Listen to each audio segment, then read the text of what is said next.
Мына үш жүкті примашылардың енді бүгінгі мейрамы ғой енді. Осы үш жүкті примашылармен мен енді өзімнің өмірімнен аздап кішкене айтып кетейін. Мен жас кезімнен мына Гурьев деген бір Гурьев деп аталды. Содан кейін Атырау деп аталды ғой енді. Сол бір елді мекенде ешқандай цивилизация жоқ. Сол бір күні Гурьевте оқитын бір апайым мандолин деген нені алып келді де, оған дейін домбыра тартып жүргенбіз. Сол ағайымыз екеуміз сол мандолинге қатты құмар болып, содан кейін ағайым менің өте бір сондай талантты адам еді. Сол маған бермеді. Мен соған ағайдың кеткенін күтіп отырам. Ол да жас кезді ғой енді. Ойнауға кетіп қалған мезгілде мандолинді тығып кетеді бір жүктің артына.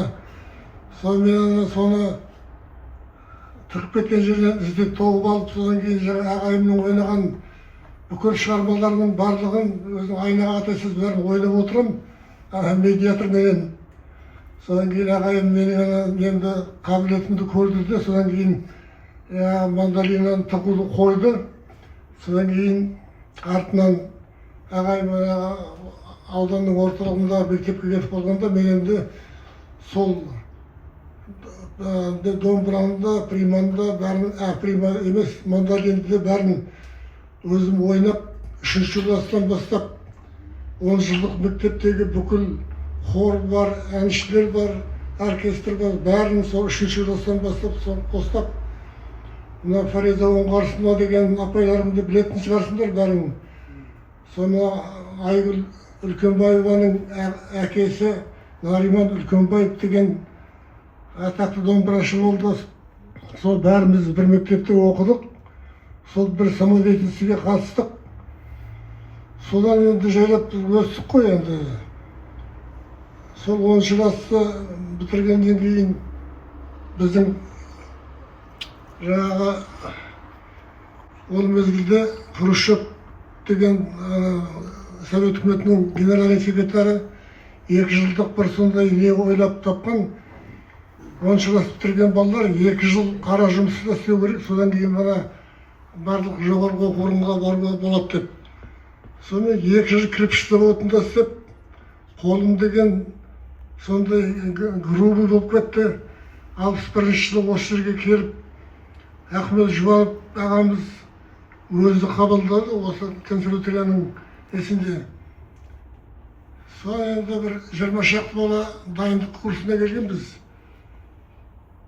Сонында барлық балдарды бәрі тексеріп атқан мезгілде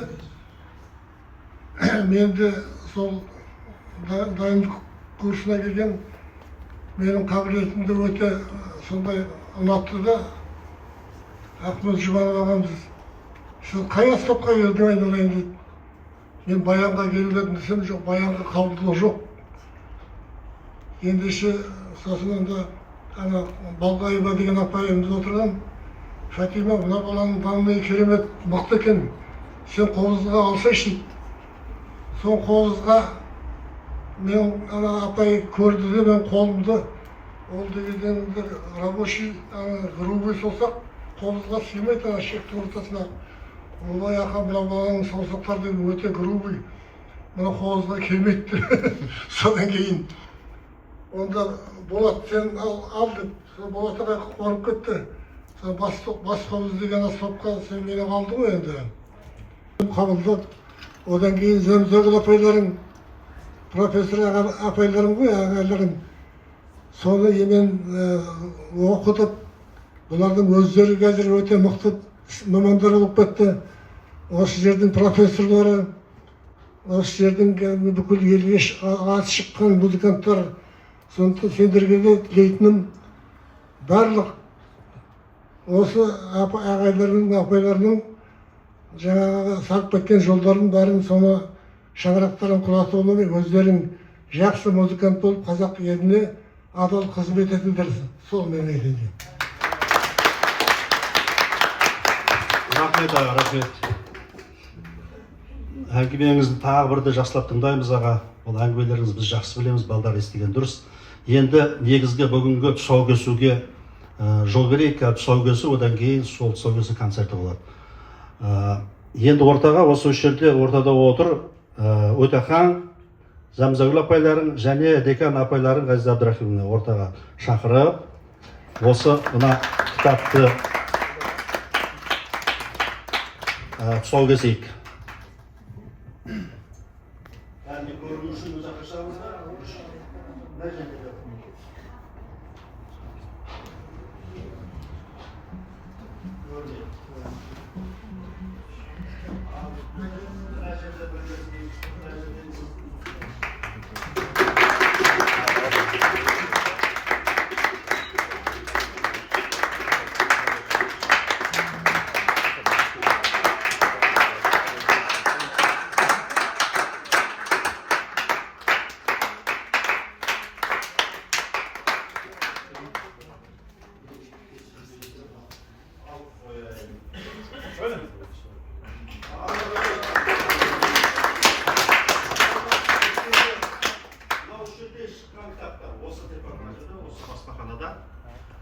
Осы жерден шыққан кітаптар. Ал оның арасында мен басқа редакциядан шығарып, Қазақстан бойынша кетті. Қазір бір экземплярын көрсетем. Оны ағайға бердім. Енді ағай осы жердегіден сізге бір экземпляр, бір мына Замзагүл апайларыңа, сосын мынау деканат пен зав кафедраға бедеп сізге, және осы жерде кітапханадан келіп отырған біздің Фироза ханым бар еді. Шығып кетті ма? Қазір келер, ол кісіге береміз. Сондықтан кітаптарыңыз құтты болсын, кітаптың ашылуы құтты болсын деймін. Қазір концерт басталады.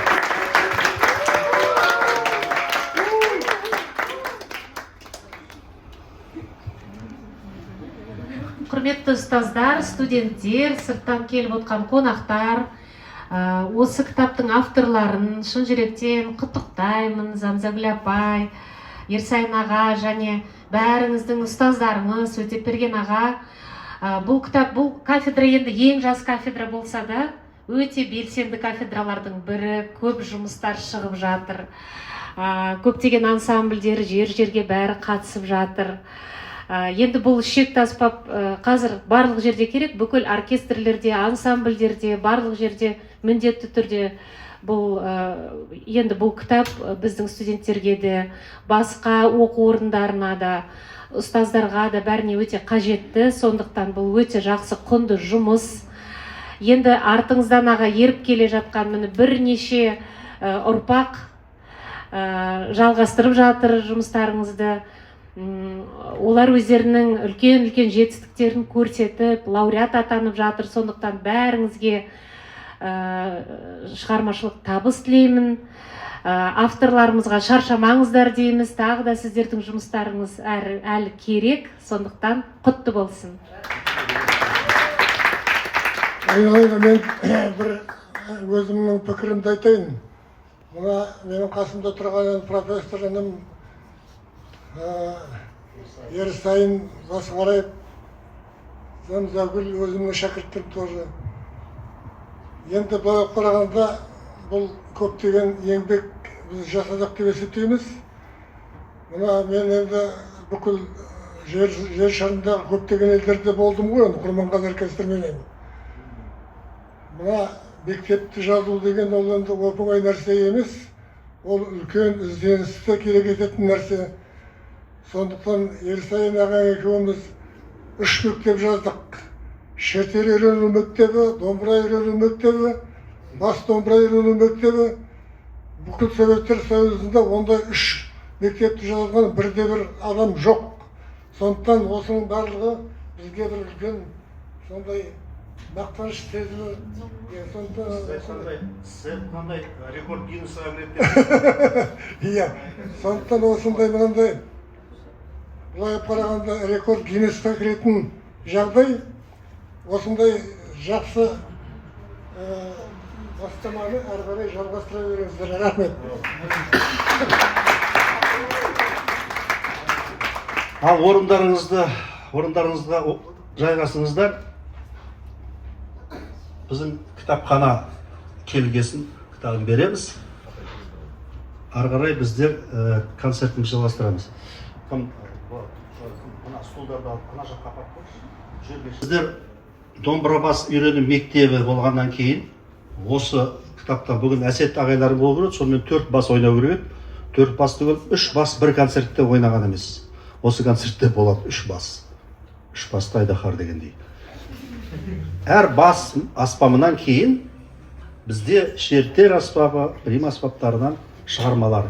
Ол соңғы жылы шыққан кітаптардан бір шығармадан біздер осы кітаптардан ішінен ойнап отырады. Қазақ орысша айтқанда будет представлять книгу. Енді алғашқы номердің кезегі келді. Алғашқы бізде домбырабас аспабында Айбол Құдайбергеновтің Аяулы ана деген шығармасын бірінші курс студенті Ильяс Аманғалиев орындайды. Концертмейстер Лаура Кенжеғұлова. Мына бала биыл бірінші рет қобыздан ауысып, бірінші рет бастан бірінші жыл оқып жатыр. Сентябрь, октябрь, ноябрь, декабрь, январь, февраль 6 ай ғана оқып жатыр. Қазір зачетті концерттерге шығып жүр. Айболдың шығармасы Аяулы ана.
соңғы күйін кеше ғана берді, қай шығарып ойнайсың дегенде осында.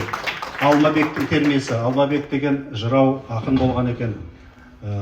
Өткен ғасырдың бас жағында осы елге көмектескен, мүмкіндігінше сол көмектескен үшін ұсталып кеткен дейді.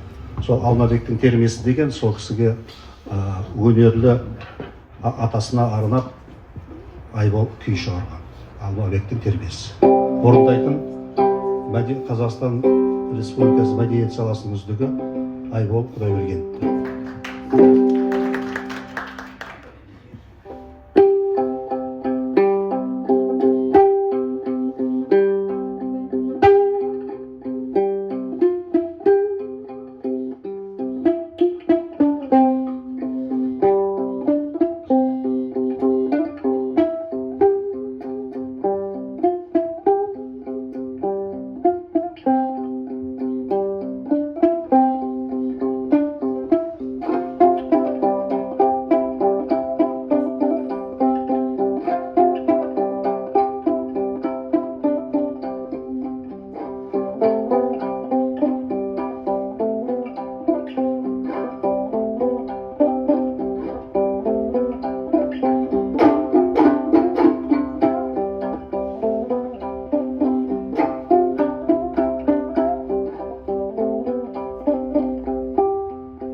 Айбол жаңа осы бір филармониядан келді, Скарабляна бал үлгеріп. Мен Айбол тоқтап тұрғаным, мына екінші редакциядан шыққан кітапты мен өткенде Өтеханға бір екеуін бердім. Енді Замзагүл апайларына қазір сейфтетіп қалды, мен біреуін алып келгем. Мына артында мына жерде жазылмай ғой. Мында барлық жерде Қазақстан бойынша таратылатын, солар өздері таратады, сол редакция біздермен істейді, осы консерваториямен де жұмыс істейді. Осында алып келіп таныстырғанмын. Жауапты редакторы Ерсайын Базығара, музыкалық редактор Айбол Құдайберген. Ноталарын терген және беттеген Айбол Құдайберген. Сондықтан осы бізге осы ағайлар мен апайларына нотамен көмектескен осы Айбол. Рахмет саған.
енді арасында тағы да шертерге арналған лайықталған шығармалар кітабынан бір шығарма орындалады. Мұнда Икрам Масимовтың шығармасы «Шығыс қызыға», қазақша айтқанда «Шығыс қызына» деген шығарманы мен шертерге арналған шығармадан, бірақ ішіне рубап қосқым келіп. Қазір ортада Құрбанжан Данақұл деген біздің студент, және мен қосылып шертер мен рубаптың үндестігін тыңдаңыздар. Икрам Масимов өткен ғасырда 29 жылдарда, осы 1-3 жылда ол кісіге де 100 жыл толады. Ұйғыр композиторы, Қожамьяровтың класынан оқыған композитор. «Шығыс қызына».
бар, ән бар, сондықтан баритонмен айтатын, болмаса мына жерде фортепианомен, сондықтан басқа лайықтағым келді осы шығарма. Ән де бар арасында айтамыз осы. Сондықтан осы бас аспабында, осы благородный, сондай төменгі дыбыста осы ән орындалса деп, әннен аспаптық шығарма. Төменгі регистрді жоғары регистрге кетеді. Арно Бабаджанян, актерым.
иә, бұл ноктернді фортепиано орындап талай адам ауыт ән. Мен Муслим Агамаев, Йосиф Кобзондар айтқан бұл әнді. Енді мына жерде жаңа шақырып келме бөлімнен келген Фируза ханымға кітаптары беріп рұқсат етіңіздер. 10 кітап береді екен, соның 3 кітабын берейін, қалған сөз.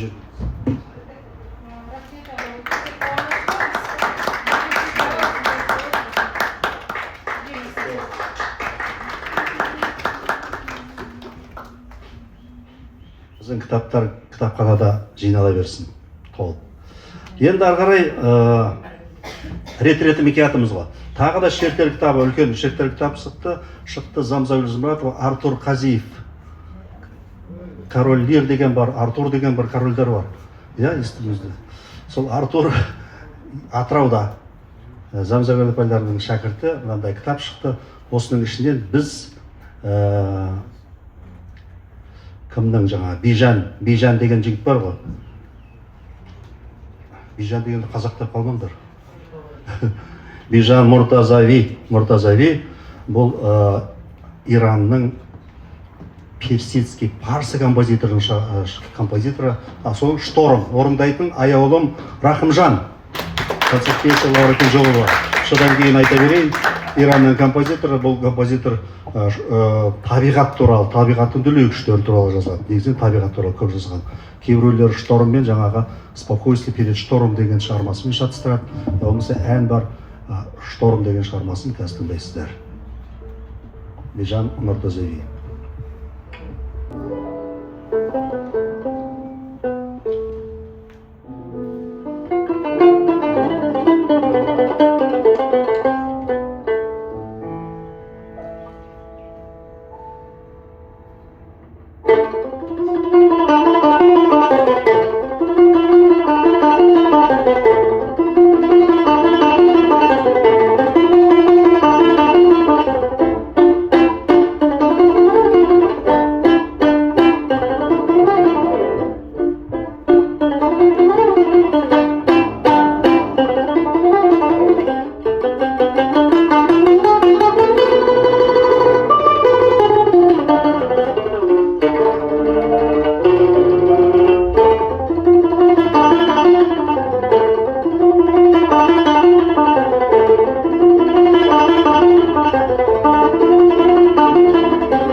Бекжан Нұртазави